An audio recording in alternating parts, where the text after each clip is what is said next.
اعوذ باللہ من الشیطان الرجیم بسم اللہ الرحمن الرحیم اللہم صلی علی محمد وآل محمد وعجل فرجہم۔ ناظرین السلام علیکم ورحمۃ اللہ وبرکاتہ۔ میں آپ کا میزبان سید رضوان نقوی آج ایک بار پھر حاضر خدمت ہوں پروگرام لے کر کے عظمت ماہ رمضان۔ آج پھر کل کی طرح ہمارے مہمان عالم دین حجت الاسلام والمسلمین علی جناب مولانا انتظام حیدر صاحب زیدی قبلہ ہمارے درمیان موجود ہیں، جن سے آج ہم رمضان المبارک کی اہمیت کے حوالے سے گفتگو کریں گے۔ ساتھ ہی ساتھ کل تک کے جہاں پہ گفتگو رکی تھی آج اس سلسلے کو کنٹینیو کریں گے اور ماہ رمضان کے حوالے سے ہم گفتگو کریں گے۔ قبلہ السلام علیکم۔ وعلیکم السلام ورحمۃ اللہ وبرکاتہ۔ قبلہ آج ایک بار پھر سے آپ کا حسینی چینل کے اسٹوڈیو میں خیر مقدم ہے، اور کل تک جو ہم لوگوں کی گفتگو یہاں پہ ختم ہوئی تھی آج وہیں سے اس کو ہم پھر سے شروع کریں گے کہ ماہ رمضان کی عظمت اور فضیلت کے بارے میں ہمارے ناظرین کو آج پھر کچھ نئی چیزیں بتائیے۔ اعوذ باللہ من الشیطان اللعین الرجیم، بسم اللہ الرحمن الرحیم، الحمد للہ رب العالمین والصلاة والسلام علی اشرف الانبیاء والمرسلین وعلی اہل بیتہ الطیبین الطاہرین، اما بعد فقد قال سبحانہ تبارک وتعالی فی محکم کتابہ المبین وہو اصدق الصادقین وقولہ الحق۔ بسم اللہ الرحمن الرحیم، یا ایھا الذین آمنوا کتب علیکم الصیام کما کتب علی الذین من قبلکم لعلکم تتقون۔ پروردگار عالم سورہ بقرہ کی آیت نمبر 183 میں ماہ رمضان کی فضیلت اور اس کی اہمیت کے پیش نظر اپنے بندوں کو ایک خاص عبادت کی طرف متوجہ کر رہا ہے، اور ارشاد فرما رہا ہے کہ اے ایمان رکھنے والو، روزہ رکھو، اس لیے کہ روزہ تم پر اس مہینے میں فرض کیا گیا ہے، بے شک اسی طریقے سے جیسے تم سے پہلے والے لوگوں پر روزہ فرض تھا، لعلکم تتقون، تاکہ تم اس کے ذریعے ایک نیک انسان بن سکو، تقوی اختیار کر سکو اور اپنے نفس کو بلندی کی طرف لے جا سکو۔ کل کی گفتگو میں نے آپ کے وسیلے سے مومنین تک ماہ رمضان کی فضیلت و اہمیت پر کچھ روشنی ڈالی تھی، چونکہ آج بھی اسی عنوان سے گفتگو ہے تو دو چار باتیں اور جو اس میں رہ گئی تھیں وہ بیان کر دوں کہ یقیناً ماہ رمضان تمام مہینوں سے افضل یہ مہینہ ہے، برکت کا مہینہ ہے، رحمت کا مہینہ ہے، استغفار کا مہینہ ہے، بے شک، اور شاید اسی مہینے میں پروردگار عالم اپنے بندوں کو اس بات کی طرف خاص طور سے متوجہ کر رہا ہے کہ ادعونی استجب لکم۔ واہ، یہی وہ مہینہ ہے کہ جس میں تم ہم سے مانگ لو اور ہم تمہاری مرادوں کو پوری کرنے کے لیے آمادہ اور تیار ہیں، یعنی کہ تم مانگو۔ بالکل، لہذا یقیناً ہر مسلمان کو، ہر مومن کو اس مہینے میں خاص طور سے اللہ کی طرف متوجہ رہنا چاہیے، بالکل، اس سے اپنی باتیں کہیں، مرادیں کہیں۔ اس عمل سے تو کہیں بہتر یہ عمل ہے کہ آپ کسی انسان کے سامنے جا کر اپنی مصیبتیں بیان کریں، اپنی ضرورتیں، لیکن انسان بہت کم ایسے ہوتے ہیں جو اعلیٰ ظرف کے ہوتے ہیں، زیادہ تر انسان کم ظرف ہوتے ہیں جو آپ پر احسان اور نیکیاں تو کریں گے لیکن پھر آپ کو وہ حقیر سمجھیں گے اور آپ کی عزت سے کھلواڑ کرتے ہیں اور آپ کے نفس سے کھلواڑ کرتے ہیں۔ لہذا پروردگار عالم نے ان تمام چیزوں سے بچنے کے لیے، ان تمام کیفیتوں سے الگ رہنے کے لیے رمضان ایک مہینہ ایسا مخصوص کر دیا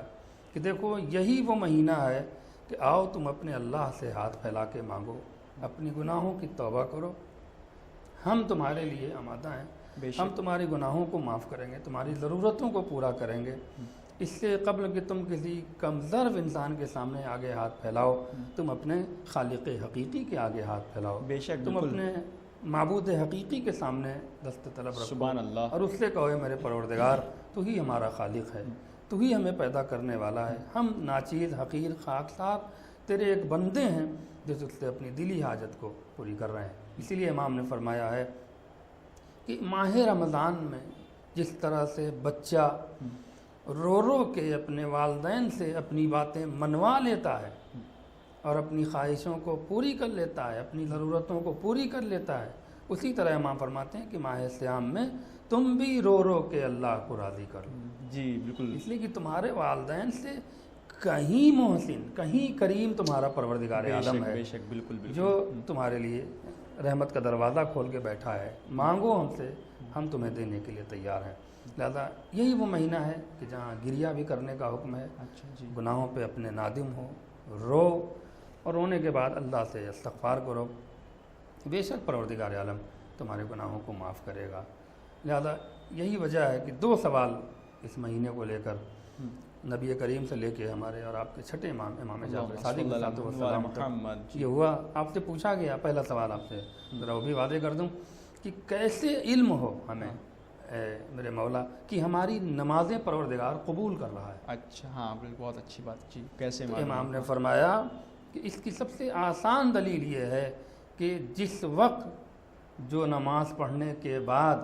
اگر دوسری نماز کی طرف تمہارا ذہن، تمہارا دل، تمہاری فکر، تمہارا نفس، تمہارا وجود خود بخود آمادہ ہو جائے تو سمجھ لو کہ تمہاری پچھلی نمازیں اللہ کی بارگاہ تک پہنچ رہی سبحان ہیں اللہ، اور سبحان وہ تمہاری عبادتوں کو قبول کر رہا ہے۔ جی، اسی طریقے سے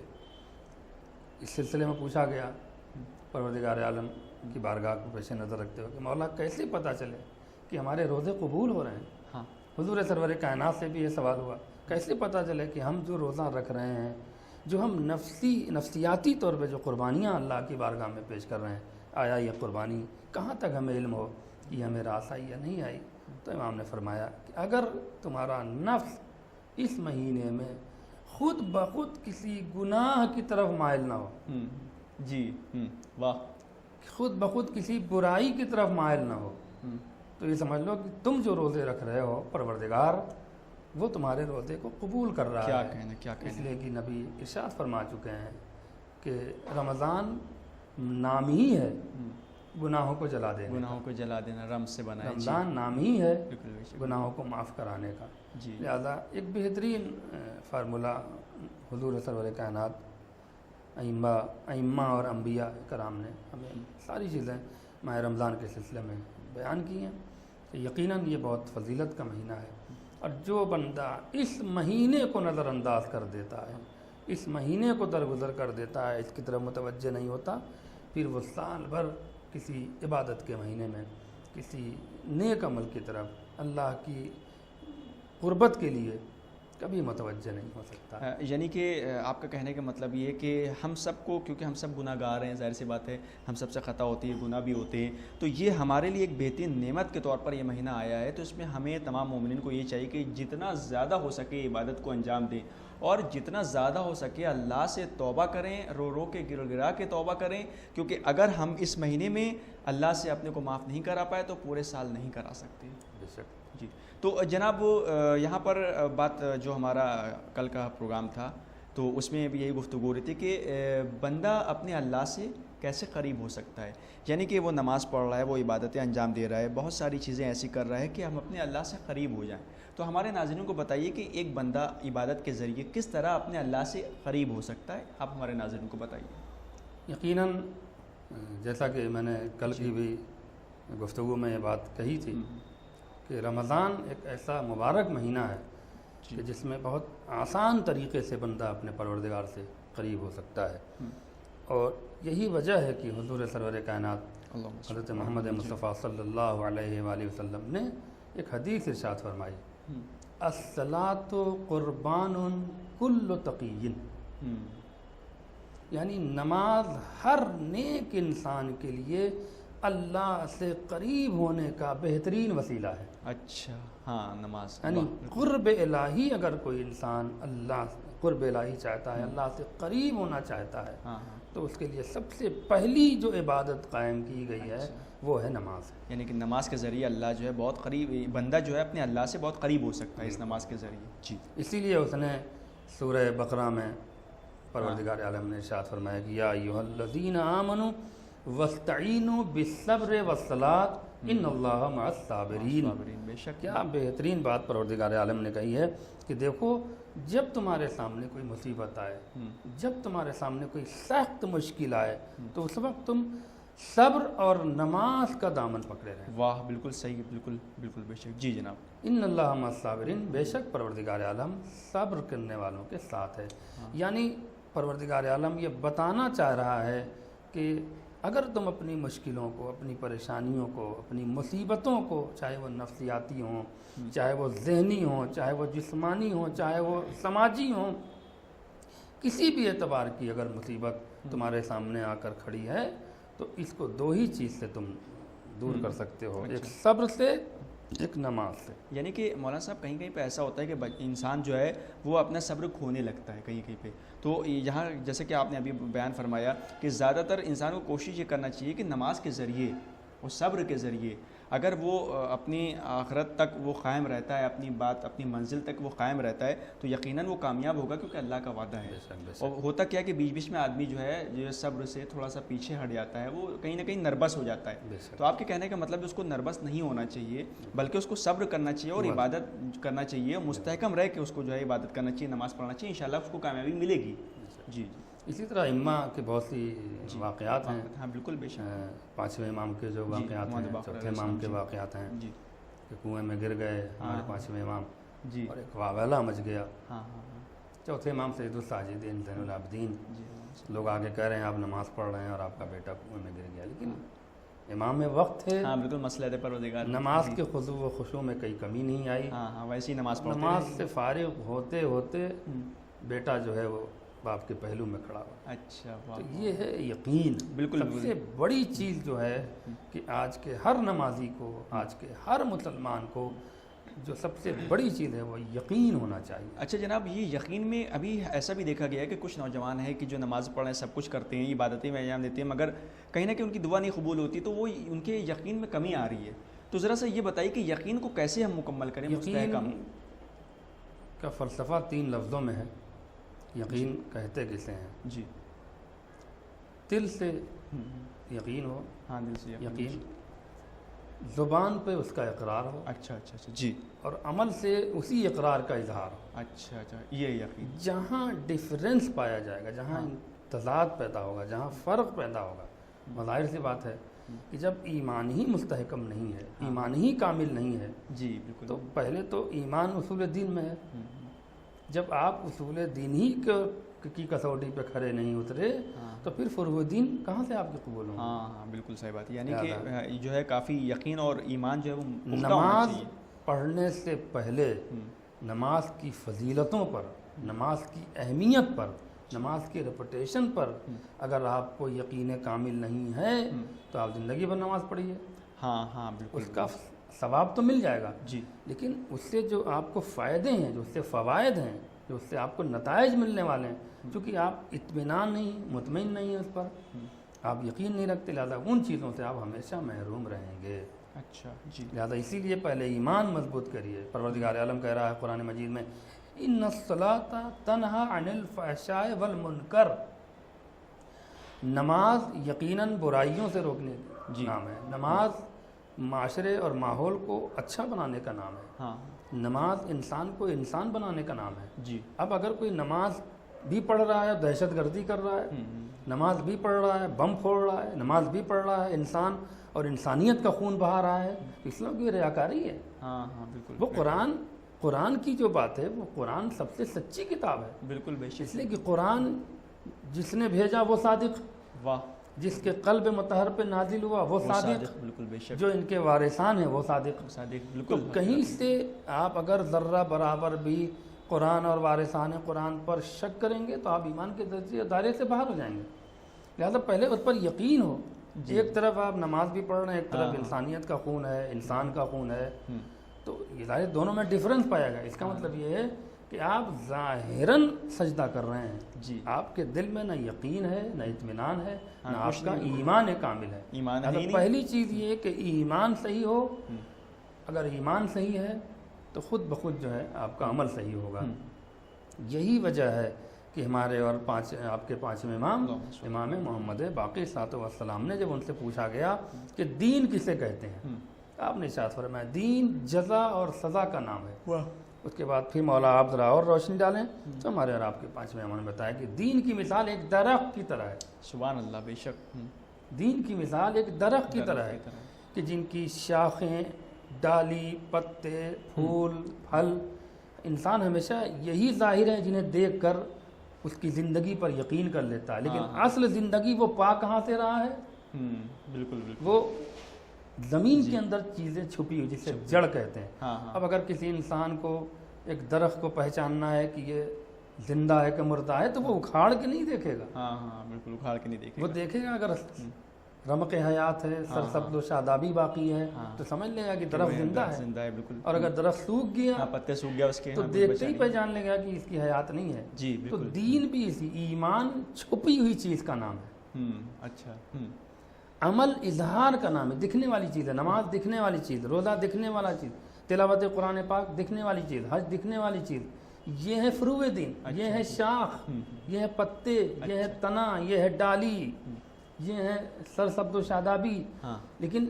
یہ جس بنیاد پر اس عمل کو انجام دیا جا رہا ہے وہ ہے اصل ایمان، جی، جو دکھائی نہیں دیتا، جو نظر نہیں آتا۔ جی، اب جس کا جیسا کردار ہے ویسے ہی اس کا ایمان سمجھ میں آئے گا۔ بالکل، بے شک، بالکل،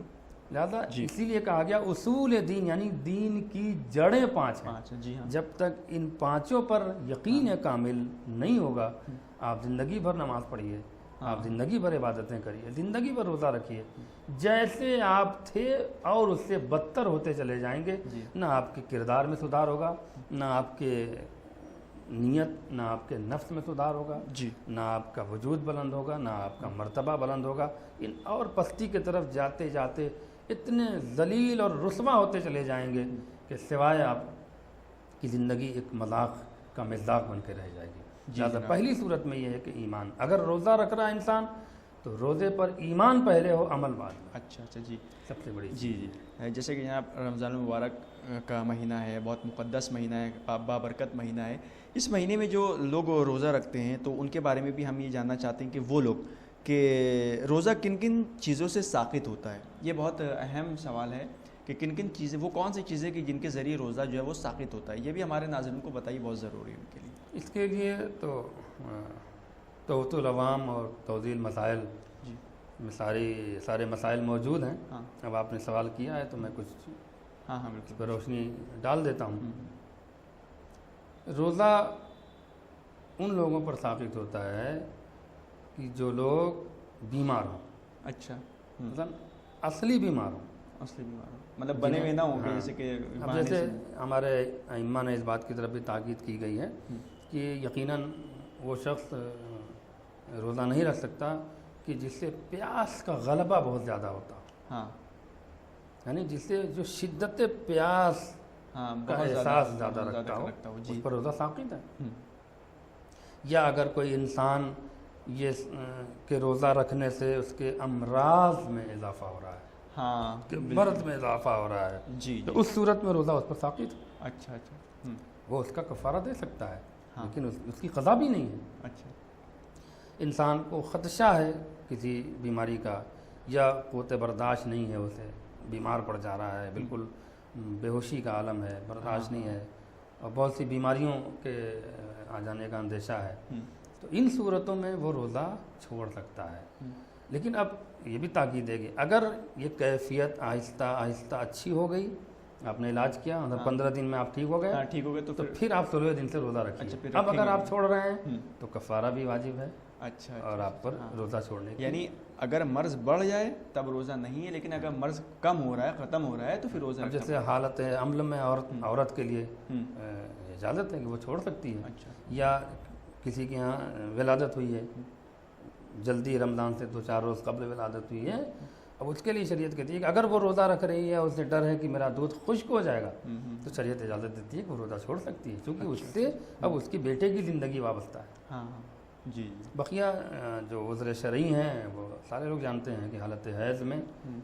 روزہ عورت پر رکھنا حرام ہے، نہیں رکھ سکتی۔ عید الفطر کے دن روزہ رکھنا حرام ہے، عید الاضحیٰ کے دن روزہ رکھنا حرام ہے۔ یہ ساری چیزیں، مرد اگر حالت جنابت میں صبح تک سویا رہا، اگر سہون سویا ہے تو کفارہ واجب نہیں، قضا واجب، آمدن سویا ہے کفارہ بھی واجب، قضا بھی واجب، یعنی روزہ اس پر ساقط ہو جائے گا۔ ظہرین اب روزہ بچانے کے لیے ہے کہ بھائی ظہر سے قبل آپ سفر کریں حد تلفظ پہ، اگر آپ دور و دراز میں جا رہے ہیں تو حد تلفظ پہ توڑ دیں، اور اگر آپ ایسی جگہ کے سفر کا ارادہ کرتے ہیں جہاں زوال سے پہلے پہنچ سکتے ہیں اچھا تو پھر روزہ آپ کا ساقط نہیں ہوگا۔ سفر کے لیے بھی ہے کہ بھائی قصر روزہ ہو جائے گا، وہاں پر بھی روزہ آپ کا ساقط ہے۔ اور بہت سی جگہیں ایسی ہیں کہ جہاں پر روزہ رکھنا آپ کے لیے منع کیا گیا ہے، آپ کو اختیار دیا گیا ہے جی جی کہ آپ رکھ سکتے ہیں یا نہیں رکھ سکتے۔ اچھا جناب، رمضان المبارک میں نماز کے علاوہ بھی کن کن نیکیوں کی طرف انسان کو متوجہ ہونا چاہیے، یہ بھی ہمارے ناظرین کے لیے بتا دیجیے۔ رمضان میں فقط نماز ہی ایک بہت بڑی عبادت نہیں ہے، یقیناً نماز دین کا ستون ہے، اور یہ کہہ دیا جائے کہ روزے کی زینت جو ہے وہ نماز سے ہی ہے۔ بالکل، بے شک، ظاہر سی بات ہے۔ اگر آپ روزہ رکھ کے نماز نہیں پڑھ رہے ہیں تو کچھ حد تک آپ ناقص عبادت انجام دے رہے ہیں، کچھ حد تک کیا کلی طور پہ بھی جی۔ الصلاۃ معراج المومن، نماز کے اوپر بہت ساری حدیث بھی ہیں، تاکید بھی قرآن مجید میں پروردگار نے ہمیں نماز کی طرف کی ہے۔ تو یہ ایک بہت بڑی اہم ترین عبادت ہے، یعنی رمضان کی زینت کا نام نماز ہے۔ الصلاۃ زینت الصیام، یعنی نماز جو ہے وہ روزے کی زینت کا نام ہے، یہ ایک بہت بڑی عبادت ہے۔ لیکن اب یہ ہے کہ آپ روزہ رکھ کے صرف نماز ہی پڑھ رہے ہیں اور یہ سمجھ رہے ہیں کہ بس نماز ہی ایک رمضان کی زینت ہے اور کار خیر ہے، نہیں، خداوند عالم نے اور ہمارے ائمہ اور معصومین نے اس سے ہٹ کے بھی ہمیں دوسری نیکیوں کی طرف متوجہ کیا ہے، اور وہ نیکی ہے کہ آپ کار خیر کریں، غربا اور مساکین میں آپ کار خیر کریں، کپڑے تقسیم کرا دیں، ان کے کھانے کا بندوبست کر لیں۔ آپ پتہ کریں، اللہ اکبر کیا تاکید کی گئی ہے کہ کم سے کم 40 میل تک حکم ہے، اچھا، کہ 40 میل تک آپ پتہ کریں کہ رمضان کے مہینے میں کوئی بھوکا تو نہیں سو رہا ہے، کسی کے گھر افطار ہے کہ نہیں ہے، کسی کے گھر سحری ہے کہ نہیں ہے، ایسا تو نہیں کہ وہ نمک اور پانی سے روزہ کھول رہے ہیں اور اسی پر روزہ رکھ رہے ہیں۔ تاکید کی گئی ہے کہ آپ پتہ کریں غربا و مساکین کا، اور اگر نہیں ہے تو وہاں اگر آپ نے ان کے سحری، افطار اور کھانے کا انتظام کر دیا تو یہ بہت بڑی نیکی ہے۔ اچھا اچھا اچھا، ہاں، خصوصاً ماہ رمضان میں، بالکل۔ اور صدقہ جاریہ کریں، مطلب یہ ہے کہ آپ دیکھیں مسجد میں جیسے کسی مسجد میں پنکھا نہیں ہے یا پنکھا ایک ہے، مومنین زیادہ ہیں، تو ایک پنکھا اگر آپ نے لگا دیا کسی مرحومین کی جانب سے، اپنے عزیز اقارب میں کسی، تو جتنے لوگ اس سے ہوا سے مستفید ہوں گے وہ سارا ثواب آپ کے مرنے والے کو پہنچے گا۔ خاص طور سے رمضان میں بھی اس کی طرف بڑی تاکید کی گئی ہے کہ ان عبادتوں کی طرف، ان نیکیوں کی طرف بھی متوجہ رہیں۔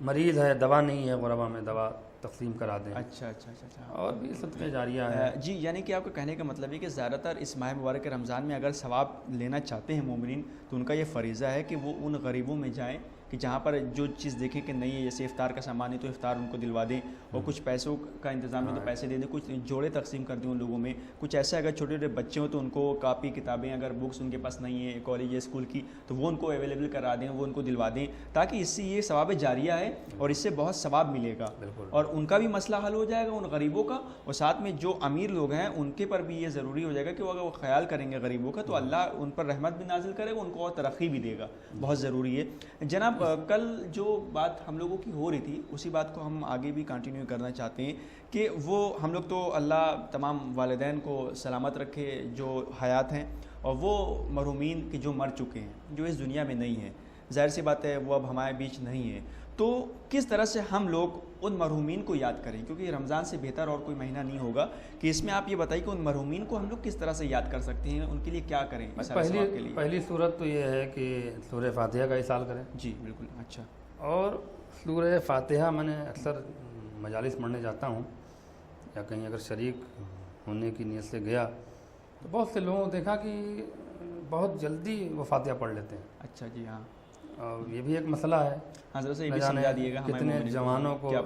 سورہ فاتحہ پڑھنے کا جو طریقہ ہے پتہ نہیں اس کا علم ہے کہ نہیں ہے، آیا اس سے واقف ہے کہ نہیں ہے۔ میں بتا دینا چاہتا ہوں کہ سورہ فاتحہ اپنے مرحومین کو خاص طور ماہ رمضان میں روز ایصال کریں۔ بالکل بالکل، بہت ضروری ہے، جی جی بالکل، اس لیے کہ جتنا وہ آپ کو دعائیں دیں گے، اللہ اکبر، یعنی ایک آپ کے عزیز کوئی بھی ہے، اگر وہ مرحوم ہے، آپ اس کے لیے نیکیاں کر رہے ہیں، تو اگر وہ قبر سے آپ کو دعا دے رہا ہے تو اس کی اکیلے کی دعا 40 مومنین کی دعا کے برابر ہے۔ اف اللہ اکبر، ہاں بالکل بے شک۔ تو جب تک آپ اس کے لیے کار خیر نہیں کریں گے، جب تک آپ اس کے لیے نیکیاں نہیں کریں گے، جب تک آپ اس کے لیے صدقہ جاریہ نہیں کریں گے، تو آپ کو کیسے دعائیں دے گا؟ جی جی، آپ کی نگاہوں سے اوجھل ہوا ہے، آپ اسے دیکھ نہیں رہے ہیں، لیکن ایسا نہیں ہے کہ وہ دنیا سے غائب ہو گیا۔ ہاں نہیں ہے موجود۔ بہت سے مواقع ایسے ہوتے ہیں کہ ان کی روحیں آزاد کرتی ہیں، وہ فریاد کرتی ہیں، وہ گھر بھیجی جاتی ہیں، اور گھروں کو ماحول دیکھ کے وہ اللہ سے جا کے فریاد کرتی ہیں۔ ہاں یہ پروردگار بہت اچھا ہوا کہ میں چلا آیا، میں گیا تو میں نے اپنے گھر کا ماحول ایسا پایا۔ تاریخ ہے، روحوں کا سفر، اس میں پڑھیے، بہت سے سارے واقعات ہیں۔ اس صورت میں ہر انسان اور ہر مسلمان کی سب سے بڑی ذمہ داری ہوتی ہے کہ خاص طور سے وہ اپنے مرحومین کو یاد رکھے۔ پہلی صورت یہ ہے کہ سورہ فاتحہ پڑھے۔ سورہ فاتحہ میں یہ کہ 3 بار درود پڑھے، 1 بار سورہ ارحم پڑھے، جی 3 بار سورہ توحید پڑھے، ہاں یعنی سورہ قل ہو اللہ پڑھے، پھر اس کے بعد 3 بار صلوات پڑھے۔ اس کے بعد کہے کہ اس فاتحے کا ثواب میرے والد فلاں ابن فلاں کی روح کو بطفیل محمد آل محمد عیسیٰ ہو۔ اچھا اچھا، یہ جب تک یہ پورا نہیں کہے گا فاتحہ اس تک نہیں پہنچے گا۔ یعنی کہ پورا طریقہ ہے شرعی، یہ کمپلیٹ طریقہ ہے، شرعی طریقہ یہ ہاں بالکل یہ جی کہ اس فاتحے کا ثواب،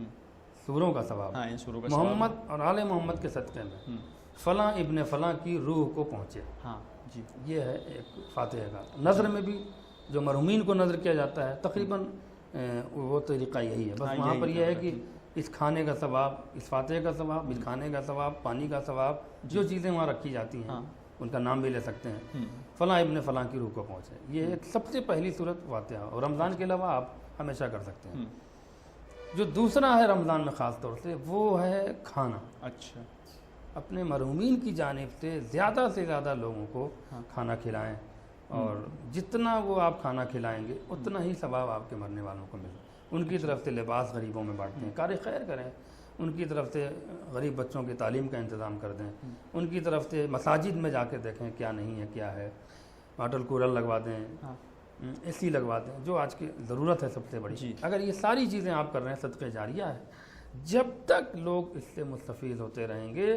آپ کے مرنے کے بعد بھی آپ کو بھی ثواب ملے گا کیونکہ آپ نے لگوایا ہے، ہاں بالکل، اور جس کی نیت، جس کے ایصال ثواب کی نیت سے لگایا ہے ان تک بھی وہ ثواب پہنچتا رہے گا۔ یہ ہیں دیگر عبادتیں رمضان میں نماز کے علاوہ، اور بھی ہیں، تسبیح پڑھیے، اچھا قرآن کی تلاوت کریے، جی، دعائیں پڑھیے، ہر روز کی الگ الگ دعائیں ہیں، الگ الگ وظیفے ہیں، ہر شب کی عبادت ہے، 2 رکعت نماز پڑھیے، وہ ہر کتاب میں موجود ہے۔ تو یہ نماز کے علاوہ بھی دیگر کار خیر اور اعمال ہیں جنہیں بجا لانا چاہیے انسان کو۔ اچھا، بس وقت کیونکہ میرے پاس بہت ہی محدود ہو گیا ہے اس وقت، اور مجھے اشارہ بھی مل رہا ہے، تو جناب اب آپ شب 24 کے جو اعمال ہیں وہ بیان فرمائیے۔ شب 24 میں یہ ہے کہ جو نمازیں ہیں وہ تحفۃ العام میں مل جائیں گی آپ کو، یا جو اعمال رمضان کے اعمال کی جو کتابیں چھپتی ہیں جی، اس میں ہر شب کی عبادت ہے، ہر شب کی نماز ہے، ہر شب کی دعائیں ہیں، لہذا وہ لوگ مومنین اس کو دیکھیں اور خاص طور سے متوجہ رہیں کہ ہر روز کی جو عبادت ہے اگر وہ بھی بجا لائیں گے جی، تو یہ سب سہارا بنتی ہیں عبادتیں، چھوٹی چھوٹی دعائیں، ایک 2 رکعت نمازیں، یہ سب قبولیت واجبات کے لیے یہ جو جی نوافل ہیں یہ بہت بڑا سہارا بنتی ہیں، اچھا اچھا، جی بہت بڑا وسیلہ بن جاتی ہیں واجبات کو منزل تکمیل تک، منزل قبولیت تک پہنچانے کے لیے۔ لہذا ان چیزوں کے لیے بھی ہر نمازی، ہر مسلمان اور ہر روزے دار کو ان چھوٹی چھوٹی عبادتوں کی طرف بھی متوجہ رہنا چاہیے۔ جی جناب، ماہ مبارک رمضان جو عظمتوں فضیلتوں کا مہینہ ہے، یہ مہینہ اللہ کے نزدیک بافضیلت مہینہ ہے، اس کے دن دوسرے دنوں سے افضل اور اس کی راتیں عظیم راتیں ہیں۔ یہ مہینہ اعمال کی قبولیت اور دعاؤں کے مستجاب ہونے کا مہینہ ہے۔ بہت شکریہ جناب ہم سے بات کرنے کے لیے۔ تو یہ تو تھے حجت الاسلام والمسلمین عالی جناب مولانا انتظام حیدر صاحب زیدی قبلہ، جو ابھی پروگرام عظمت ماہ رمضان کے حوالے سے گفتگو کر رہے تھے۔